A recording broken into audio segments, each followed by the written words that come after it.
Researchers who take Bigfoot seriously don't take every alleged Bigfoot video seriously. In fact, they're often the first to call foul on the fakers. Three experienced outdoorsmen, armed, capable, at home in the deep wilderness, walked into the trees in 3 different years and were carried back out as scattered bones. One was found beside a loaded handgun, still chambered, not a single shot fired. Each left a few seconds of footage behind, and in 2 of those clips, a tall, dark figure stands at the edge of the trees before it turns and is gone. The official cause of death in every case is the same single word: unknown. The loaded gun. Police continue to investigate a rural road in Cape Breton where possible human remains were found yesterday. Jordan Greider was 29 years old, and he was not a man who got lost. For 10 to 12 years, he had been living rough in the backcountry, and he corrected anyone who called him homeless. He had a home. He simply chose to keep it outside, in the far forests of Kentucky and upstate New York, among the rivers and trails that made up his entire world. In late September of 2018, Jordan returned to his small hometown in New Mexico to visit his father and his 5 brothers. He stayed a few weeks, then said his goodbyes. He told the family he was heading somewhere incredible, a great camping spot, and that he would be gone for months. Nobody worried. This was simply what Jordan did. In late October, he drove his pickup truck north into Minnesota, toward the Boundary Waters Canoe Area Wilderness, one of the most remote regions in the entire United States. Over 1 million acres of ancient forest, frozen lakes, and rivers that vanish into nothing. He parked at the trailhead, walked roughly 1.5 miles into the trees, and set up camp far from any other human being. He sent photos to his family and told them roughly where he was. He seemed fine. Then the snow came, and Jordan Greider disappeared. Look at that. That is a footprint. There's a heel all the way to the toes. The first sign that something was wrong came in early April of 2019, when U.S. Border Patrol agents conducting a welfare check hiked into his campsite and stopped cold. There was blood everywhere, large amounts of it, soaked black into the hammock and the sleeping bag, splattered across the inside walls of the tarp at a height no fall could explain. But the snow was still several feet deep, and they could not find Jordan or anything else of him. They called it in and left. 3 weeks later, investigators returned to melted ground, and what they found changed everything. 12 bones lay scattered near the camp. Vertebrae, what appeared to be a femur, a possible forearm bone, ribs, and fragments too small to identify on sight. Some of the larger bones had been snapped. The femur had not been gnawed at the ends the way a scavenger leaves a bone. It had been broken clean across the shaft, the kind of fracture that takes 2 hands and a force well beyond anything human. They recovered his phone, his socks, a shredded jacket, and torn clothing dragged across the area.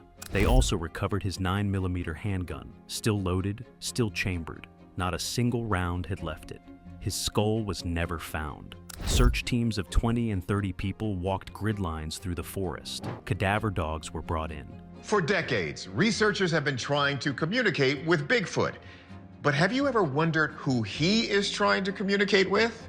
They located 2 more bones further out, but the skull was simply gone, carried off somewhere the dogs could not follow. In August of 2020, forensic scientists confirmed through DNA that the remains belonged to Jordan Greider. The cause of death was listed as unknown, no foul play suspected, case closed. His mother, Rebecca, refused to accept that ending. She believed wolves had taken him in his sleep on that very first night of deep winter, because she knew her son would never have gone down without a fight. Investigators pushed back. Wolf attacks on humans in North America are almost unheard of, with only 2 confirmed fatal attacks across the entire continent in 20 years. And a wolf pack would have left a violent struggle behind: broken equipment, defensive wounds, overturned gear. There was none of that.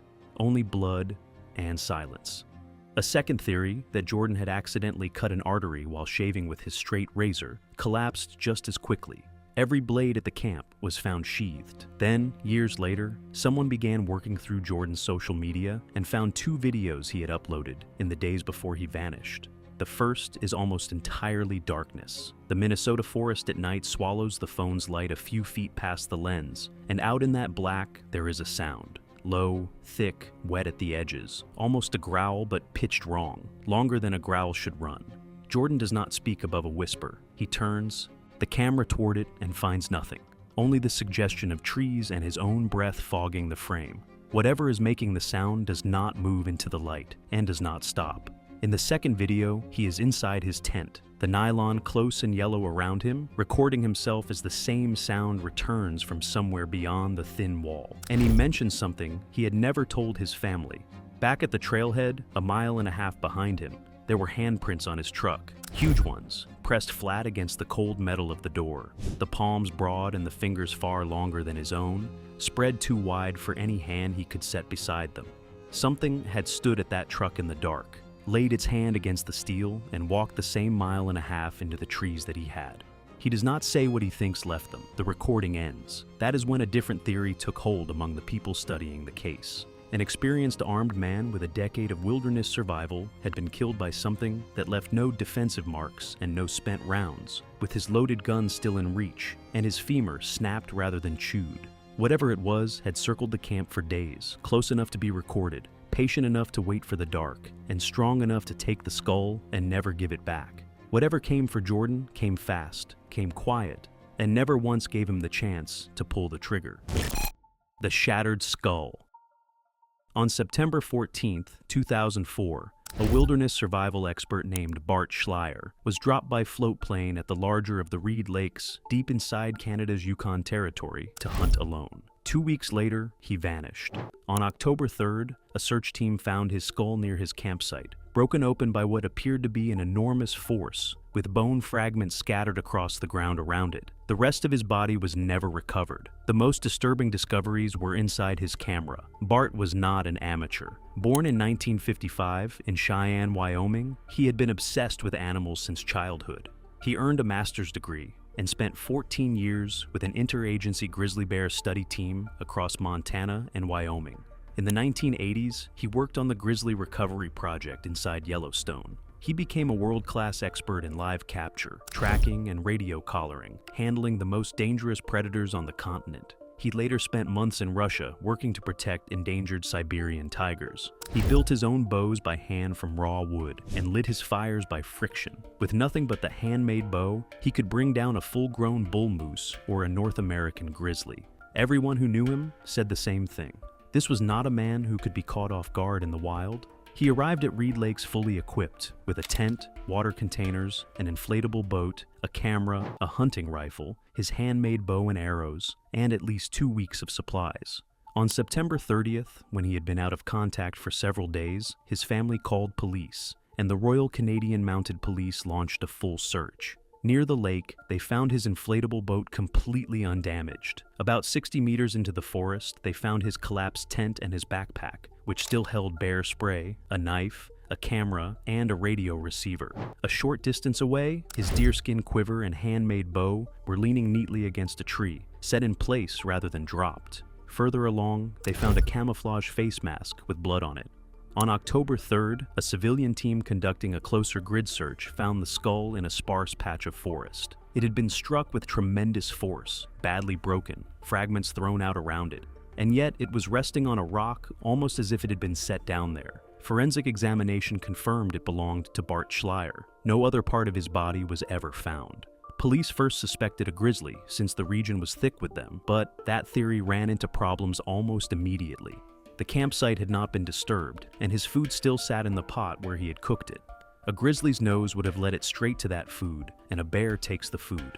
Nothing had been touched. The ground around the skull showed no signs of a struggle, no broken vegetation, no torn earth. When a bear attack is prolonged and tears apart everything around it. His camouflage pants were found completely intact, with no rips and no blood, as though they had been set aside deliberately.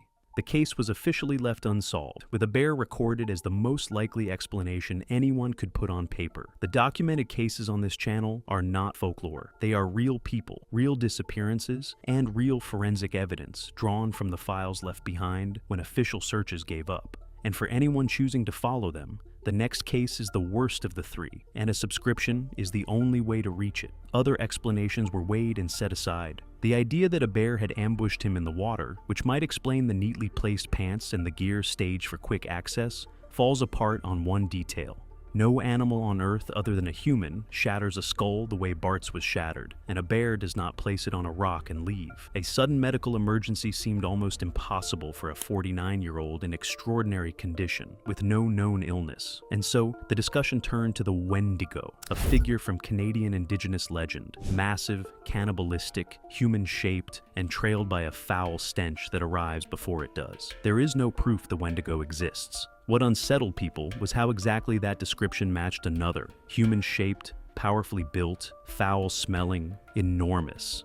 Then there was the camera. One photograph showed a line of massive barefoot prints running along the edge of the lake. Prints Bart appears to have taken himself, crouching close to the ground to frame them. With no reference object beside them, their exact size cannot be measured, but they clearly were not his.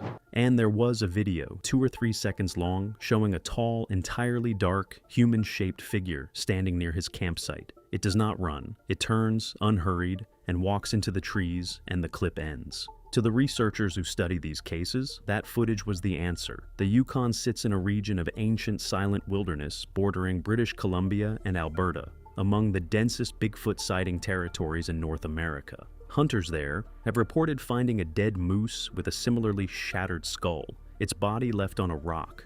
A creature of the size described, perhaps 500 pounds of muscle, could crush a human skull in its hands and carry a body off without leaving a trace.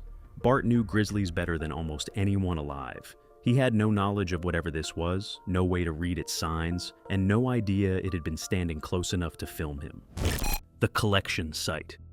On August 10th, 2018, a team of biologists hiking through the Olympic Mountains of Washington State to study marmots made a discovery that stopped them cold. Far from any trail, in one of the most remote corners of the park, they found clothing, equipment, and human bones scattered across a rocky ridge more than 5,000 feet above sea level. The next morning, rangers returned and found more skeletal remains, a wallet, a phone, and 3 arrows standing straight up in the ground. The bones did not all belong to one person. The Clallam County Sheriff's Office later confirmed that the site held the remains of Jacob Gray, alongside fragments from 2 other people who had vanished years earlier, a hunter who disappeared in 2010 and a female hiker who vanished in 2012. This was not a campsite, and it was not a random spot. The way the remains lay, sorted and apart, led investigators to treat it as something closer to a collection point, and a darker word took hold for it: a nest. Jacob Gray was 22. He had grown up in Santa Cruz, California, a surfer and climber who worked at a rock climbing gym, rode his bicycle everywhere, and called himself a wanderer. He had spent months planning a cross-country journey, the Olympics first, then east across the country, then south to Florida to see his grandmother. His parents, Randy and Laura, had recently divorced, and the news had hit him hard enough to show his depression. He had left community college to work and save for the trip. His mother said the mountains were something the 2 of them had always shared, the place he went whenever life got heavy. On the evening of April 4th, 2017,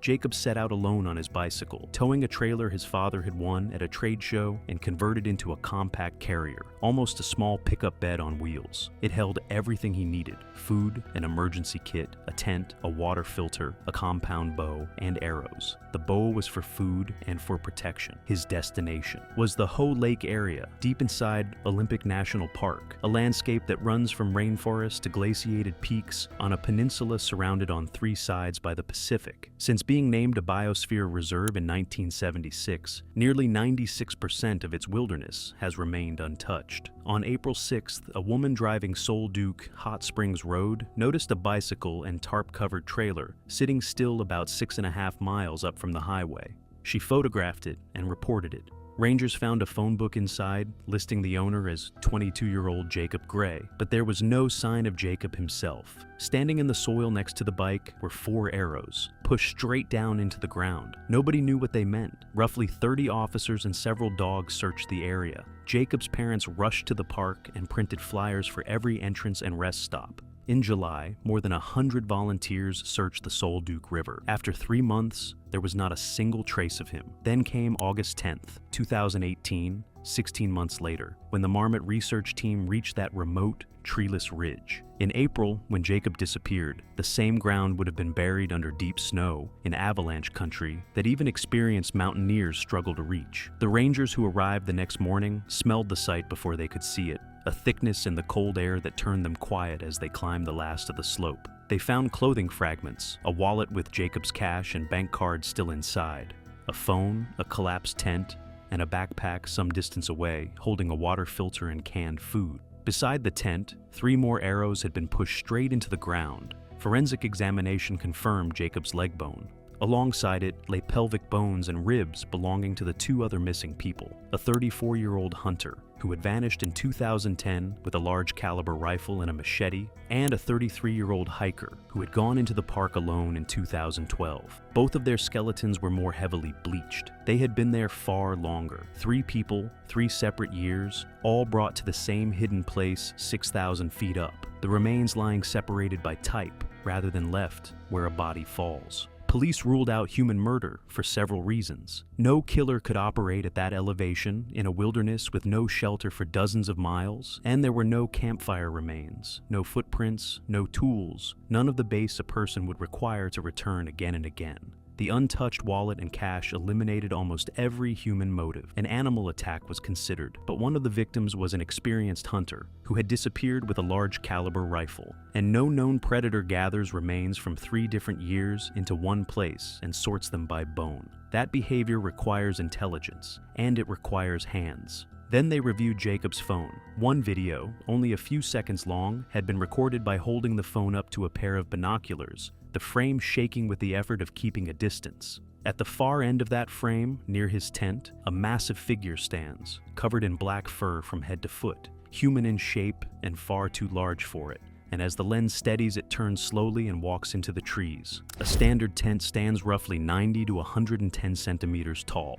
Even accounting for the distance, the figure towered over it. Tanya Barbera, who led the search team from a well-known Sasquatch investigation organization, had already been working the case, brought in by Jacob's father Randy after the official search stalled. When she saw the video, she stated publicly that Jacob had most likely been killed by a Sasquatch living in the Olympic wilderness. Jacob's phone log showed one more thing, an attempted emergency call on the night of April 5th that never connected, because the signal that high was too weak to reach anyone. He had tried to call for help, and the mountain had eaten the call. The arrows pushed into the earth at both the bike and the camp may have been markers, a trail left for whoever came looking, but whatever already lived in those mountains had been watching him long before he ever knew it was there. A bow could not save Jacob, and a hunter's rifle could not save the man who came before him. After the remains were found, Randy hiked up to that ridge and found one last thing, a single finger bone. He did not hand it to police. He buried it on the mountain,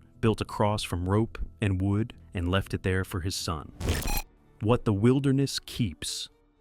3 men, 3 separate years, one hidden place, 6,000 feet up, where their remains were carried and set down apart from one another, with footage left waiting on their phones and arrows pushed into the earth like markers nobody read in time. This channel exists to keep these names from vanishing a second time, and a new case is added each time the evidence allows it to be told. Far to the east, in the Boundary Waters, the snow that covered Jordan Grider's camp has fallen and melted many times over now. His skull was never recovered. It is still out there somewhere in that ancient forest, past the reach of the dogs and the grid lines, carried off in the dark by something that took its time, that filmed easily and was never once filmed clearly, that snapped the bone and left the loaded gun untouched.